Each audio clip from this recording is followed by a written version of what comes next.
সার্জিসও বলেছে হিন্দুরা না বুঝে নৌকা মার্কায় ভোট দিয়ে এখন তাদের বিপদ তারা ডেকে আনছে। ও বলে সমন্বয়ক, সার্জিস বলে সমন্বয়ক।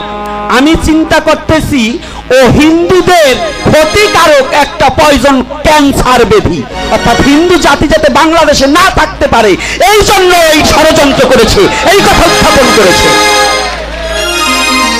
বাবা সমন্বয়ক, সমস্ত হিন্দু জাতি সেনা প্রধানের কাছে আমরা যেতে বাধ্য থাকবো। সেনা প্রধান যেমন এই বাংলাদেশের ভার গ্রহণ করেছে, আমাদের হিন্দু জাতির ভার গ্রহণ করতে হবে। শুধু আওয়ামী লীগকে হিন্দুরা ভোট দেয়নি, মুসলমানের ভোট দিয়েছিল।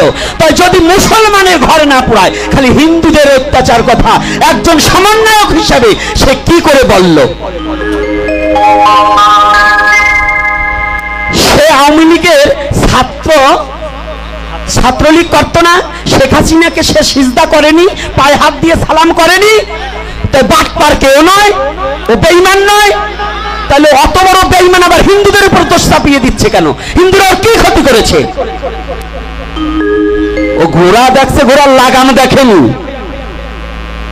হ্যাঁ, টুনি পাখির রাজ সিংহাসন দিলে পরে পাছা থোয়ার জায়গা পায় না, উনিও তাই ভাবছে আমি একেবারে সমন্বয়ক হয়ে একটা পথ পাইছি বিদায় পাছা থোয়ার জায়গা পাচ্ছি না, হিন্দুদের যা খুশি তাই বলবো না। এটা ভেবো না বাবা, তুমি এটা ভেবো না সার্জিস। সনাতনী জাতি এখন জাগতে শিখেছে, ঘুম ভাঙতে শিখেছে। এখন সনাতনী জাতির ঘুম ভেঙেছে। তুমি সনাতনী জাতির প্রতি এই করে দোষ চাপিয়ে দিলে কেন? এটা সমন্বয়কের কথা নয়। এজন্য আমি বিচারটাই ইউটিউবের মধ্য দিয়ে, ফেসবুকের মধ্য দিয়ে প্রধান এই উপদেষ্টা ডক্টর ইউনূস এবং আমাদের সেনা প্রধানের কাছে আমি দিতে চাই, সমস্ত সনাতন ধর্ম অবলম্বনকারীদের পক্ষ থেকে, যে আপনারা এইটাকে একটু সুস্থ বিচার করুন। ও কিন্তু এই বাংলাদেশের ক্ষতিকারক পয়জন। কি কথাটা বোঝা গেছে আমার? ইনি চাচ্ছে কি আপনাদের এই কথায় কি কষ্ট হচ্ছে নাকি সাধু বাবারা? সত্য কথা বলবেন। ভগবানের কথার ফাঁকে ফাঁকে আমার এই কথাটা, আমাদের দাবি কথাটা কি তুলে ধরবা যাবে না? কি যাবে কি না? তাহলে যেখানে বলছেন সার্জিস একজন সমন্বয়ক হয়ে সে যদি বলে, তাহলে কি ও বাংলাদেশের একটা পয়জন। কারণ ও নিজের দোষটা বলে না যে আমি একজন ছাত্রলীগ ছিলাম, এইটা কখনো বলে নাই। কিন্তু আমাদের হিন্দুদের প্রতি দোষ চাপিয়ে দিয়েছে, আমরা না বুঝে নৌকে ভোট দিয়েছি। আমি কোন জায়গায় ভোট দিছি ও জানে? হ্যাঁ, এই আমি কোন জায়গায় ভোট দিছি ও কি ছিল আমার সাথে? তাহলে আমরা হিন্দুরা যে দিছি, তাই আওয়ামী লীগ বিএনপির মধ্যে হিন্দু নাই? এই যে শুনলাম জামায়াতের মধ্যে হিন্দু আছে, তো সেইগুলা কারা?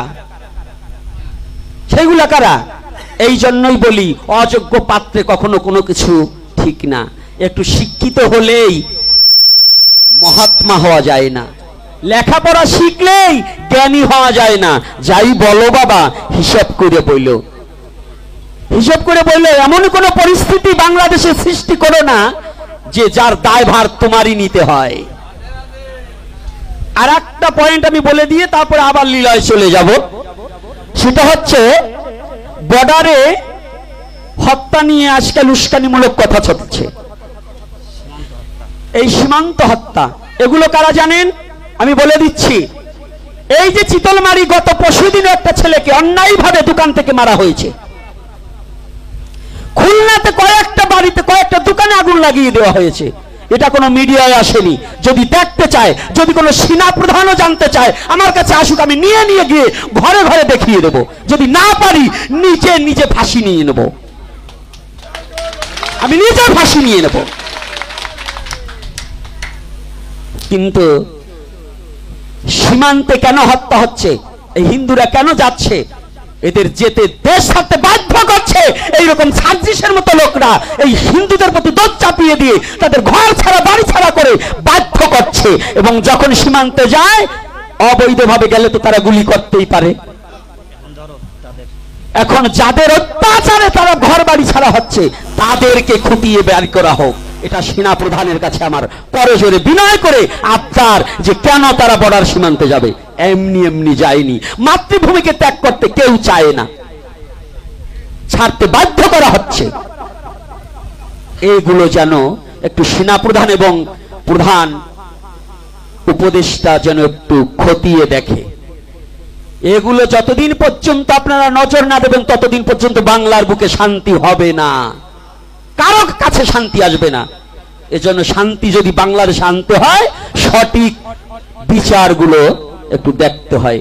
শুধু চুষে খাওয়ার জন্য কিছু করা যাবে না, একটু আমাদের বাঁচার একটু সুযোগ করে দেওয়ার জন্য আরতি জানাচ্ছি। সনাতনী আর কিছু চায় না, সনাতনী চায় একটু শান্তি শৃঙ্খলা ভাবে বাঁচতে, তার জন্ম মাটিতে থাকতে, তার জন্মভিটাকে ভালোবেসে। না হলে ৭১-এর সময় চলে যেত, এই বাংলাদেশে একজন সনাতনী থাকতো না। কিন্তু এই সনাতনী জাতি বাংলাকে ভালোবাসে হৃদয় এখনো আছে। এই জন্য অনুরোধ করছি, ইউটিউবে কেউ কাটবে না, ছেড়ে দিও, ভয় নাই। আমি মরার ভয়টা ছেড়ে দিয়েছি, এই জন্য বলছি। আর তবে একটা ইউটিউবারদের একটা দোষ আছে, যা না হয় তাই লিখে চাইরো না, হিডিং এ তাই দিও না, যা বলি না তাই দিও না, যা বলি তাই দিও। হ্যাঁ, তোমরা আবার এই বাড়তি কথা লেখা এমন একটাই করে ঝগড়া বাঁধিয়ে দাও, এইটা বাঁধাইও না বাবা।